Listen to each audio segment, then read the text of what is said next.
Today we're joined by Sacha Jenkins, who is a film director, a documentary director that recently put out Bitchin, the sound and fury of Rick James. First off, congrats on getting the documentary out. And I got to ask, what was the inspiration for you to study Rick James and put out a project about him? Well, very simply, the project came across the desk of folks at Showtime, and they asked me if I was interested in doing it. And of course, I said yes. Rick James is such an intriguing, prolific, cultural, musical figure that it was totally up my alley. Yeah, so one of the things in the documentary I thought was good was the balance that you had of being able to navigate both the personal life and all wanting to celebrate all the success that Rick James had accomplished, but also navigating his demons and being able to tell that story as well. What was it like balancing that fine line and the work you had to do to make sure that you got that across in the best way? Yeah, a few people have asked me that question. My answer is I just rely on journalism. Journalism is something that people have lost sight of these days in the world of fake news and people being confused. There's no confusion. You want to hear all sides of a story, and there's no, his musical genius. Rick James's musical genius is undeniable, but there's no way to deny the fact that he was in trouble a lot. There's no way to deny that he went to jail for some things that were heinous. And some of those things might have informed his music.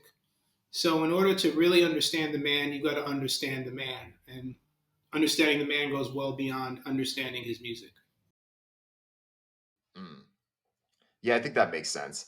And I think another interesting point that you had mentioned too was, or you didn't specifically say this, but there was an underlying theme about how there were other people that had either maximized or helped maximize the impact of Rick James for different generations or even in other ways. So, for instance, MC Hammer putting out You Can't Touch This, and that song ends up making Rick more money than the original Super Freak song. And then I think, a decade later, the Chappelle show reintroduces the legacy of this person to a whole nother generation. And it's interesting to have someone like that who I think in many ways either got reintroduced or their success got extended in a way because of what other people had done with their art. Was that a specific thing that you were trying to get through or communicate? Because that was definitely something that I took away with watching the doc. Yeah, I knew that that would make him extremely contemporary. I mean, if the I'm Rick James bitch moment happened in today's climate with social media, it would have been bananas. It would have broken the internet. But he broke the internet at a time when the internet wasn't as powerful. You had little kids getting suspended for saying "I'm Rick James, bitch." It crossed him over to a whole new generation of people who weren't familiar with him, but then sort of getting in touch with his personality. And I think that's what people are more into these days more than anything. If you've got a big personality, that's what people are interested in. And if you have great music and a big personality, even better. So those moves on behalf of Rick James kept him in front of all of us for much longer than most artists of his ilk and his time. The irony of that I'm Rick James bitch moment is that a lot of the people around Rick were a bit frustrated by it because they felt like it may be cheapening his legacy that he's now this Chappelle show punchline.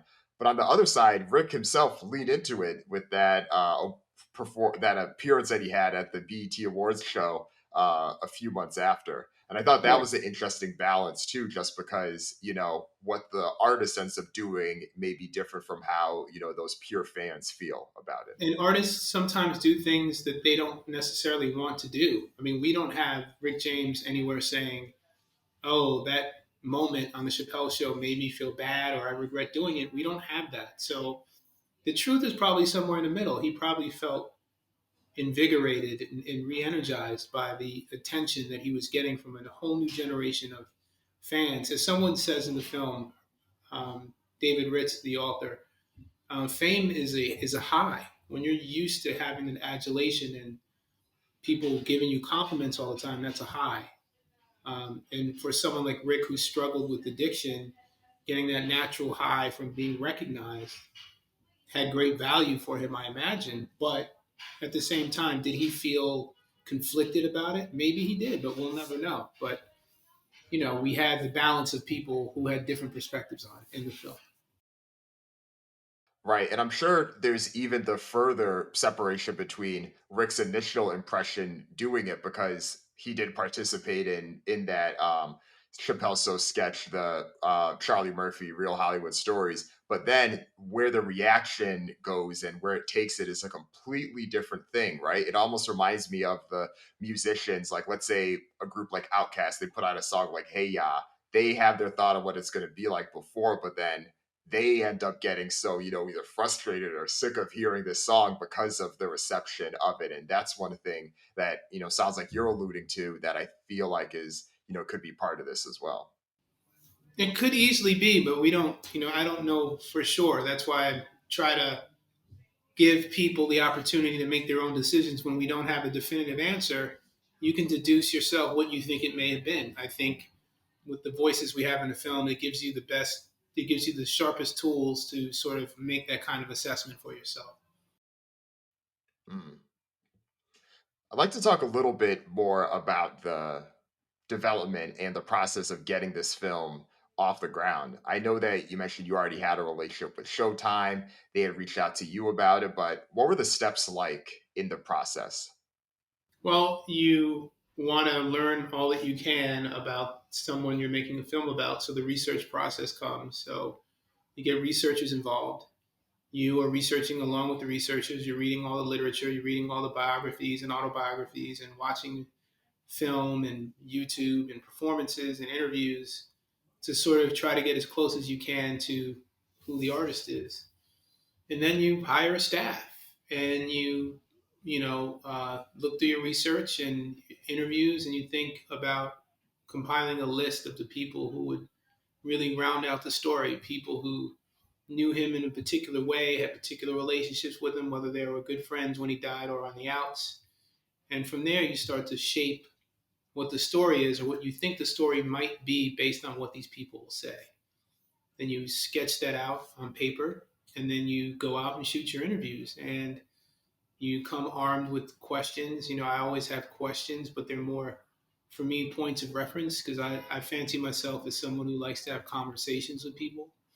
And I'm sure you understand as someone who does this, when people feel like you're listening to them and you're interested in them and in the moment interested in them, and something resonates inside of the conversation that pushes you to go down a rabbit hole and ask other questions, that opens up the possibilities. And so you sketch out something, you think it's going to be one thing, and then through your interviews, you realize, well, no, it's actually something else.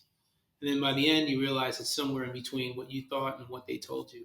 And so that's pretty much it. You do the research, you figure out who you want to interview, you put together your crew, try to find great directors of photography, great editors.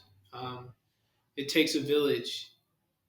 I think that my films have a consistent voice, which is me, and I think it's great to have the opportunity to tell these stories, and people who maybe have watched a few of my films can say, okay, I can tell that this guy did it. But really, inside of that, it's a chorus. It's a team effort. If you have a great editor, if you have a great DP, um, you can have a great film. If you don't have solid people in those key positions, you can have a voice, but it might not be so good. So far, so good. I've been lucky in the films I've made to have the right team who understand my vision and who also bring a lot of their own ideas to make it, even better than what I hoped it to be. I like the point you mentioned about you obviously have your vision or your thought about how it's going to go. You have the conversations, and then depending on how it goes, things end up meeting somewhere in the middle. Yeah. Is there anything that sticks out from you with this project specifically, the Rick James one, something that you had a thought about, but then after doing your research, you're like, okay, this is actually the other way, or this is somewhere that it ended up, shifting my perception on it. Well, what I didn't think about was the amount of time he put into wanting to become a famous musician. He didn't really blow up until he was in his 30s. And by today's account, like if you start out trying to make it when you're 17, no one's sticking around until they're 30 to make it as an artist. So his determination and his ability to be in so many places. I mean, he had he not had a headache, he would have been at the Manson murders. I mean, he was in the thick of so many different ideas and movements well beyond Buffalo, well beyond Black Buffalo. So he was ahead of his time in terms of having a very high um, literacy when it comes to culture and diverse cultures. He was extremely fluent in many other cultures, and that's also what makes him contemporary. I often reference someone like Pharrell, who can move in so many different worlds as a as a black or person of color. When Rick was doing it, it wasn't as easy.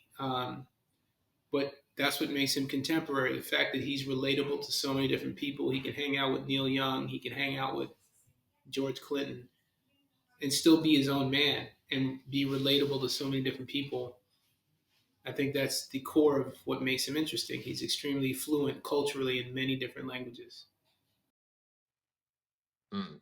And I think the things that he's willing to speak out on as well is a piece of his identity that I don't think got nearly as much coverage, at least in my experience with him. And that's one of the things that I think you called out there. For instance, how vocal Rick was about MTV and MTV not playing black artists. I think there's even some irony in this because I think most of the people they've seen the clips of David Bowie complaining about MTV not showing black artists, but you rarely see the same clips of Rick James saying the same thing coming from that voice. And I think that's even an irony of itself. Like, let's repeat what the white rock star says about MTV not playing black artists, but we're not hearing as much from the black superstar about why MTV is not Well, that's playing not. black There's artists.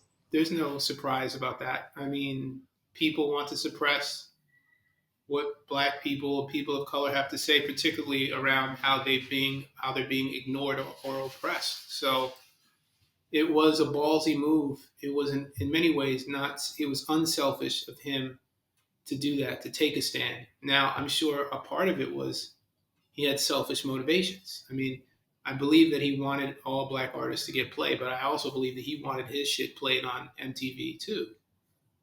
So it's a I'll never know, but it doesn't matter. He was very vocal about his position. He explicitly said black folks. He didn't just say Rick James. He said, I feel it's important that black artists have the same kind of attention and platform. So he was about it, and he tried to stand for what he believed in. And ultimately, in the film, he says he wasn't sure if it was the right decision because in the end, it hurt him. He believed. And I think that's something that's one of these like sad and true things we've seen, right? The people that make those early statements, they take the licks that other generations end up benefiting for. You've seen it countless other examples. I mean, I'm a big NBA fan. Saw Allen Iverson take so much shit for the way that he carried himself, how he wore his hair, how he, the culture that he brought, and now so much of that is mainstay in the NBA, and they all reference him for it again. And I think the same can be said about Rick in this example as well. Like now, MTV, well, not now, but for a while, MTV did end up playing black artists, and we saw the impact of that. So Right. that's unfortunately not a surprising thing. Right. No, and there are so many other things that sort of speak to the black experience. His contemporaries in his band, who are also from Buffalo, talked about how they wanted to get out of there, and the one way to get out was to join the military. And Rick made the same move, only he decided not to show up to his meetings, and he was supposed to get shipped out to Vietnam. And from there, he went AWOL to Canada, and the rest is history. Yeah, that's one piece that I didn't know as much about. So I'm glad you included that. I think that the time frame, of course, makes sense just given how old he was, but I think that's a piece that a lot of people didn't know about. So I'm glad you included that. That was really good to know. I mean, how random is it that he's just trying to get out of Buffalo and to avoid the draft? And as soon as he gets off the bus, he's called the N word. These white guys come to his defense, and it winds up being the guys who play with Bob Dylan. And then he winds up becoming friends with all these people, and Joni Mitchell and is in a band with Neil Young. I mean, you're just trying to get out of Buffalo, and then you have this whole experience. It's unbelievable. Yeah, it is quite a trajectory. And I'm really, it's one of the things I think I really want to revisit, just because of how impressive it is. But for you, now that the documentary has been out, it's been released, you've seen the reaction and the response so far. How do you feel about the product you put out? And then how do you feel about the response it's had so far? I feel like I did my best to do a balanced and fair representation of him.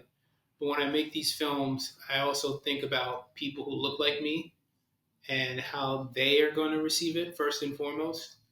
And from what I've seen and what I've heard from people who look like me, the response has been pretty solid and people seem to really dig it. So for me, that's what's most important because so few of us have these opportunities to tell our stories. It's usually someone else who gets the opportunity without question. So I take the opportunity to tell our stories very seriously. So black people seem to like it, which is great. And others, all kinds of hues and shades, people seem to enjoy it. So I feel good about it. Nice. No, you should. No, I think it's great. I think, as many people should watch it as possible. And thinking about that piece specifically, just about wanting to get these stories told and wanting to get them made, I do feel like right now, from a broad perspective, we are in this boom for music documentaries and maybe documentaries more broadly, but whether it's current artists or artists from back in the day, we're just seeing more and more projects. And as someone that's been in this game for as long as you've been, what's your take on that dynamic and the way it's been the past few years? And how has that changed either the opportunities that have come to you or how you've approached the process of creating a documentary? Well, I think people realize that when you unpack music, particularly black music, you are looking at the DNA of black folks because I've come to believe that there aren't any music genres because Louis Armstrong, who I'm making a film about now, he caught a gun charge at 14 and goes to reform school. Rick James's mom ran numbers for the Italian mob. So did RZA. RZA's mom ran numbers for the Italian mob. So what I'm finding in telling these stories, it's the same story over and over again. And what it is the music is a reflection of and a reaction to the environment. And it's an oppressive environment. So, how do we entertain ourselves? How do we keep ourselves focused? How do we tell stories about ourselves and our dreams and our desires and our pain? And all of that is wrapped up in the DNA of our music. So, there's so many important, compelling stories to tell about people in general and musicians in general, but black people and brown people in particular. The music says so much. And so when you unpack the music, you unpack all these bigger ideas that are super contemporary and relevant and don't ever seem to change. And black music is popular culture. It's American culture. And for the longest time, and I don't know that it's changed, but African Americans, people of color, are not necessarily given the same treatment as your typical American does. Everything is Black History Month. Um, no one's looking at our stories in the context of American history. And so, you look at the book of Mice and Men, American classic. I named my Wu Tang series of Mikes and Men. Um, Sound and Fury is an American classic. Bitchin, the Sound and Fury of Rick James. What I'm saying is, we are American classics too. Pay attention to us. Our stories are important. Our stories are woven in the fabric of this nation. This nation would not exist without us, not in the way that it is today. And so you have to listen to what we're saying. You have to understand, respect, and appreciate what we're saying, and look at us as Americans, not as other. And the music from day one has been screaming, "We're not other. We belong here. We've earned the right to be here. We deserve to be here. You wouldn't be shit without us. Your popular culture would not exist if it wasn't for what it was that we did." Elvis Presley lived in the projects and he frequented black clubs. He was Eminem before Eminem. God bless Eminem and God bless Elvis. But neither of them would exist if it wasn't for black music and culture.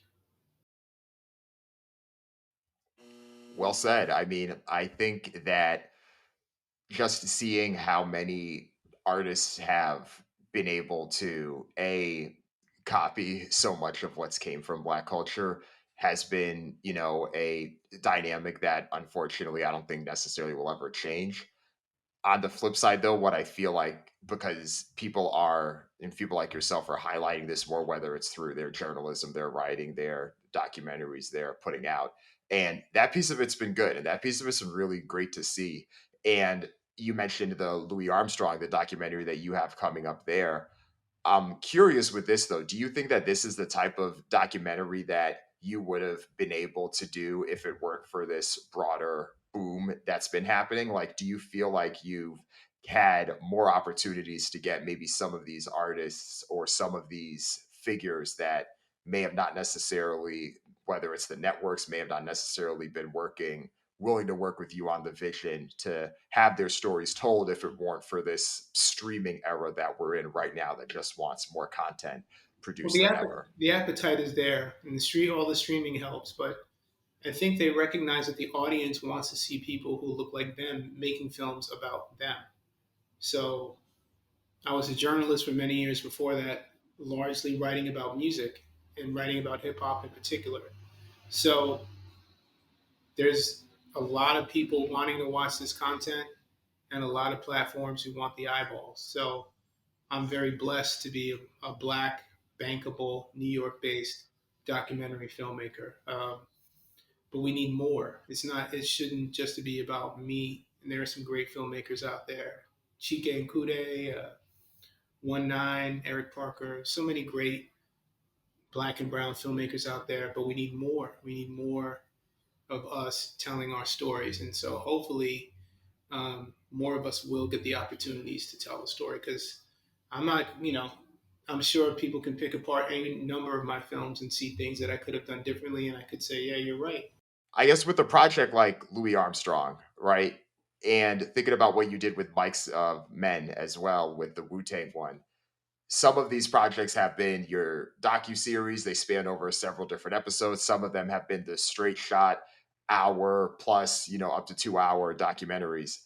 What's that decision like? Is that something you decide? Is that something that the networks decide? Is it a co-collaboration along with the pitch?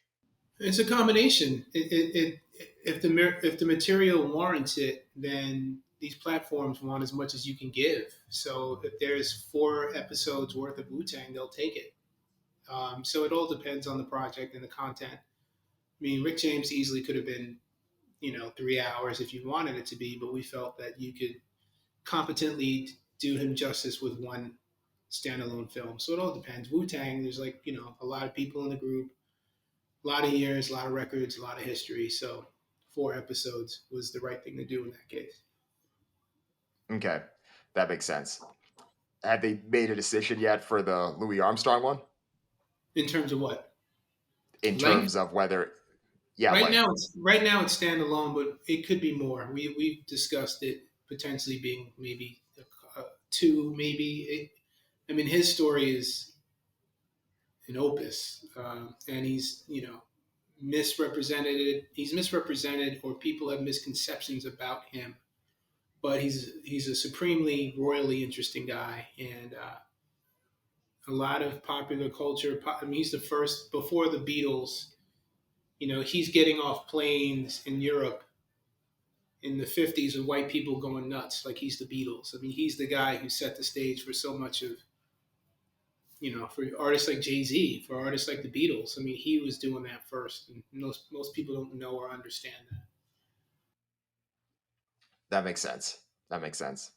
And for you, I guess, thinking for the next few projects, what that could look like, it seems like a lot of these you've been approached for. But since we're in this moment where more of these projects are getting made more than ever, are there certain types of people that are in your wish list that are like, oh, now that we're in this moment, I think that we could get a project on this person up because I think it would be amazing. Is there anyone that's on your wish list to Well, do a project on?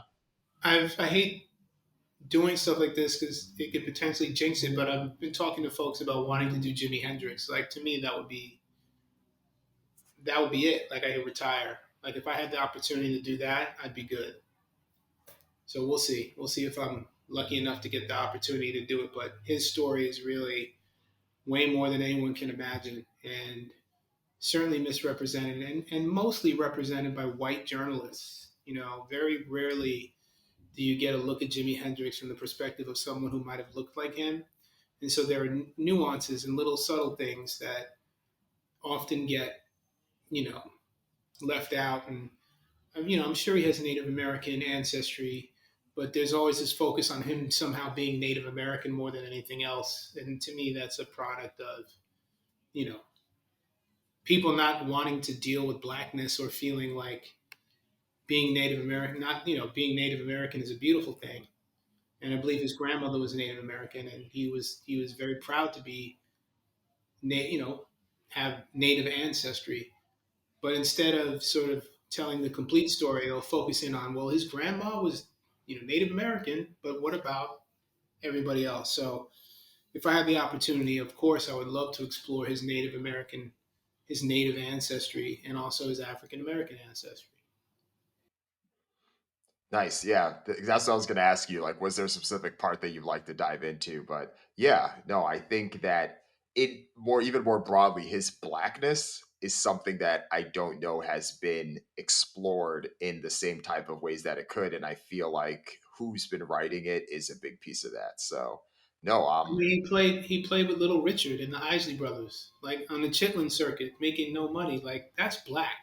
Like when he went to England, he was black. Like he just got turned on to he was all these white folks were into him and they were nice to him in the way they were nice to Rick James in Canada. Like anywhere outside the United States in the 1960s, if you meet halfway friendly white people who actually have respect for you and want to respect your talent and give you opportunities, of course you're going to be wide open. But that doesn't mean that because he's embraced by white people, that all of a sudden he's divorced himself from his identity as a person of color. And if you look at his career, late in his career, he started a band called Band of Gypsies with a guy named Buddy Miles and his military friend Billy Cox. And people were threatened by that. He had a song called Machine Gun that was anti-war at a time when, 1969, that stuff's in full swing. And before that, he wasn't really getting into politics. It was into colors and, psychedelic things and, experimentation, but it wasn't really about politics. But once he got into politics, he died mysteriously. And guess what? A lot of people died mysteriously during those times. So his story is very interesting, and I would love the opportunity to unpack it. yeah, that would be great. No, best of luck. I hope it happens. No, that'll be Thank you. something. Thank you. Shifting gears a bit, one of the other projects that you're working on is hip hop's 50th celebration, Hip Hop 50. You're doing this in collaboration with Mass Appeal. You're doing it with Nas as well. It would be great to hear a little bit more about that project, how it's going, and what your vision is to celebrate hip hop's anniversary. So, Mass Appeal is a bunch of people, but myself, Peter Bitbender, and Nas are partners in the company. We're doing a program called Hip Hop 50 that's going to involve a lot of different films, books, music, programming that leads up to and supports the 50th anniversary of hip hop, which is which is the 50th anniversary of all these things that we're doing for Hip Hop 50 sort of ramp up and lead to hip hop's 50th anniversary, which is August 11th of 2023. Many people consider the party that Cool Herc threw for his sister Cindy as the sort of kickoff date for hip hop culture in general. So we have a partnership with Showtime where we're producing lots of film and TV that's sort of in the hip hop pocket and beyond that could support the celebration of hip hop in its 50th year. We're doing partnerships with florists. We're doing partnerships with book publishers, a broad range of people who understand and respect the value of hip hop culture and its contributions to world culture. Um, for instance, right now we have a few films with Showtime. One is called Rolling Like Thunder. It's about freight train graffiti culture. What started here on the trains in New York City is now a national movement with people who paint freights, trains, and paint graffiti on trains. We're doing a film about Ralph McDaniels, the founder and host of Video Music Box, which is the longest running video show I think in the world, but super crucial for hip hop and black music, as he was many times the only person documenting some of these artists. So those are two examples of some of the films we have in production. We're also doing a multi-part series on the history of the DJ. So graffiti and DJing, all these things are foundational to the formation and existence of hip hop culture. So we're trying to tell a broad range of stories that can really give you, the viewer, a big, bright picture of where it all comes from and where it's gone.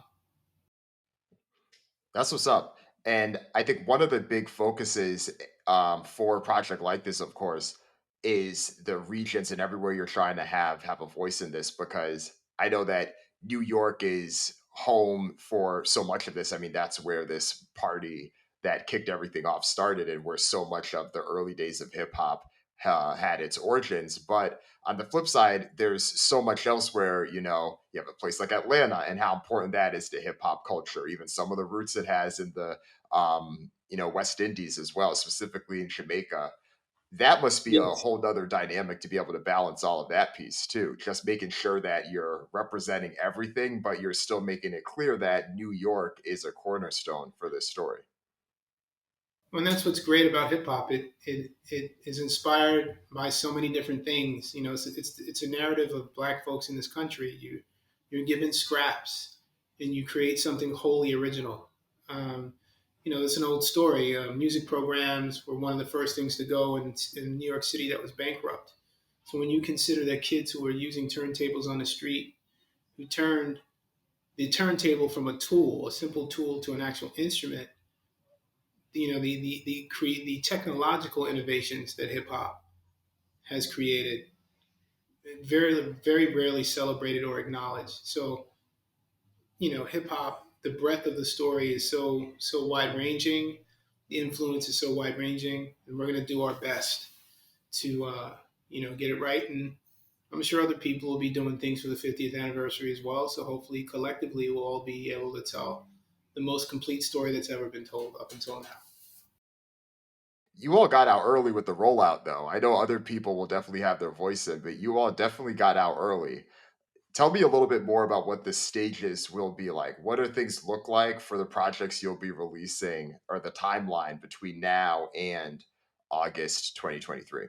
Well, it's go time. So, a lot of these relationships we've built, we've reached out to them upwards of a year ago, because these things all take time. So, right now we're in production on some projects and putting together some book deals and lining everything up, and that's about it.